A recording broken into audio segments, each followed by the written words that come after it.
안녕하세요, 홍성추입니다. 이번 주에는 롯데그룹에 대해서 얘기해보고자 합니다. 지난 1월에 롯데그룹 창업회장인 신격호 회장이 돌아가시면서 이제 본격적으로 2세 경영이 시작됐습니다. 일본에서 시작해서 한국에서 번창한 롯데그룹이 성장사, 그리고 신격호 회장이 창업 비화, 특히 왕자일환이라고 할 수 있는 신동빈, 신동주 형제간 난은 어떻게 시작했으며 어떻게 끝났는지 이 과정도 세밀 있게 다뤄보고자 합니다.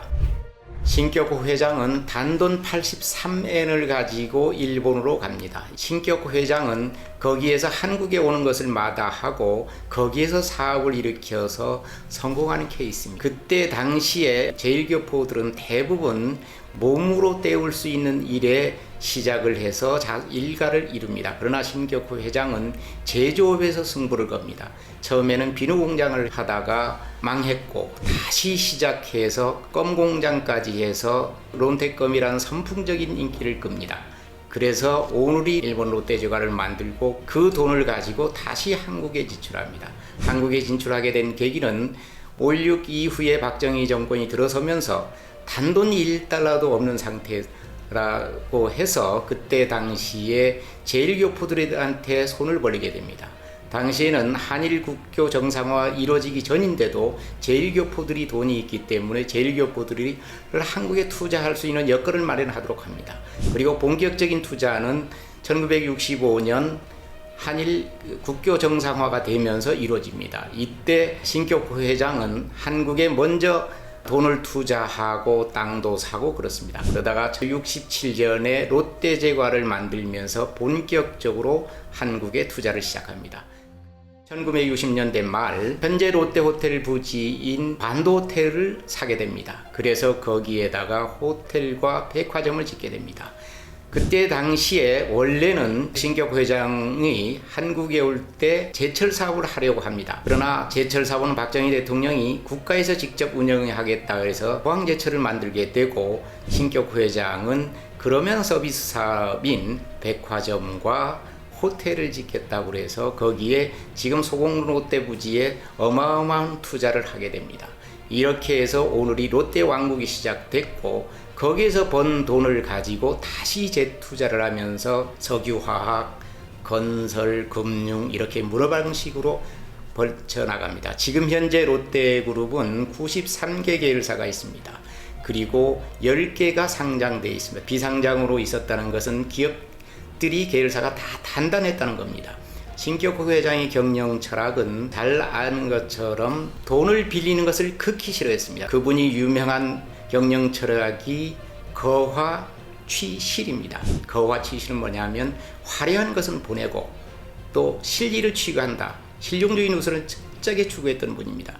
오늘이 롯데가 특히 이만큼 커질 수 있었던 건 IMF 때였습니다. IMF 때 다른 기업들은 600%, 700%의 부채 비율을 갖고 있었습니다. 그러나 롯데는 전체 그룹이 60% 미만이었습니다. 그렇기 때문에 현금이 많이 있었고 그때 당시에 또 많은 계열사를 더 취할 수 있었습니다. 그래서 오늘의 롯데가 당시 한 10위권에서 지금 명실상부한 빅5인 5대 그룹까지 들어서게 됩니다. 이게 신격호 회장이 한국에서 성공한 이유입니다. 신 회장은 특히 어떤 얘기를 많이 했냐면 기업의 물건을 찾아가게 만들어라. 서비스가 좋고 질이 좋으면 어디에 있든 고객들은 몰려온다. 이런 지론을 가지고 사업을 했고 성공하게 이르릅니다. 신격호 회장은 셔틀 경영이라는 한 달은 일본에서 한 달은 한국에서 근무를 하면서도 전 직원들을 꼼짝 못하게 했던 게 있습니다. 그만큼 그분은 철두철미했고 그리고 점검하는 데에서는 사이 추종을 불러했습니다. 그래서 롯데그룹이 큰 소비자 산업이면서 사람들이 많이 오는 백화점 또 내지는 레저 산업이었는데도 큰 안전사고가 없었던 것도 그러한 일환이라고 얘기를 하는 사람들이 많습니다. 그래서 신격호 회장은 생전에 사업하는 것만큼은 아주 철저했습니다. 그래서 한국의 보통 사람들이 창업회장 중에서 한국의 최대 거목, 경제인 거목은 세 사람을 얘기하면 잘 아시는 정주영 회장하고 삼성의 이병철 회장 그리고 롯데 신격호 회장을 얘기합니다. 정주영 회장은 중후장대한 사업에서 오늘이 그 기업이 세계적인 회사를 만든 게 정주영 회장이고, 또 이병철 회장은 사업부국이라고 해서 그때 당시에 50년대 60년대 의식주 해결이 가장 힘들었다고 해서 먹는 거에 대해서 투자를 하고, 그 다음에 최첨단 바로 삼성전자에 투자해서 오늘이 삼성전자를 세계적인 회사로 만드는 기틀을 마련합니다. 그리고 신격 회장은 무형의 자산이라는 서비스 산업에 진출해서 이 부분을 또 한국이 서비스 산업을 한 단계 업그레이드 시키는 그런 역할을 합니다. 그래서 이 세 사람의 역할이 우리 한국 경제가 해방 이후에 이만큼 큰 주춧돌을 만들었다. 모든 이 부분에 대해서는 어떤 사람들도 또 재계에서도 모두 인정하는 부분입니다.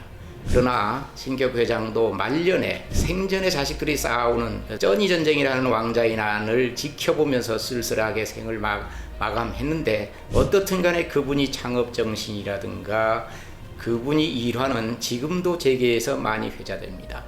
특히 그분이 일화 중에 하나는 잘 아시는 미스 롯데 출신 서민경과 러브스토리입니다. 1980년대 초에 서민경 씨가 미스 롯데로 나타나서 연예계에서는 지금 아이돌 스타보다 더한 인기를 끌었습니다. 미모며 모든 면에서 연기력 다 갖췄기 때문에 누구나 순 남성들이 사실 설레일 정도로 서미경 씨는 스타였습니다. 그러다 갑자기 사라졌습니다. 사라질 때 일본으로 유학 간다라는 조그마한 한 신문 일간지 1단짜리로 기사가 났습니다. 그때 왜 가느냐, 누가 스폰서가 있는 거 아니냐. 그러니까 그때는 전부 부인을 했지만 몇 년 후에 신격 회장이 딸을 낳았다는 소식이 알려지면서 결국은 신격 회장이 스폰서였구나 라는 얘기가 돌아왔었습니다. 그때 당시에 일부 주간지 기자들과 어떤 사람들은 서미경 얘기만 나오면 롯데그룹 홍보실에서 나와서 그 기사를 막으려고 촌지를 주고 했다는 그런 일화들도 있습니다. 확실하게 오픈된 것은 서미경 씨와의 사이에 난 서유미 양이 중학교 들어갈 때, 그때 호적에 올리면서 정식으로 오픈됐습니다. 지난번에 그 신격 회장 아들둘 왕자의 나이 때 세계적인 관심이 있었던 건 바로 세 가지 때문이었습니다. 하나는 한국과 일본에 걸쳐서 사업을 하는 이런 거기 때문에 일본에서 관심을 가지고 한국에 가졌다는 국제적인 관심이었고, 또 하나는 아들 둘이 서로 왕자의 난을 일으킨 아버지가 살아있는 상태에서 쩐이 전쟁을 벌였다는 그런 집안 문제 때문이었고, 또 하나는 신격호 회장과 서미경 전 탤런트와의 로맨스 때문에 더 많은 세간의 관심을 일으켰던 것입니다. 신격 회장은 돌아가셨지만 앞으로도 형제들 그라는 1편 끝난 것 같지만 완전히 끝난 건 아닙니다. 왕자의 난은 시작과 끝이 어떻게 된지는 다음 편에서 얘기해 보고자 합니다.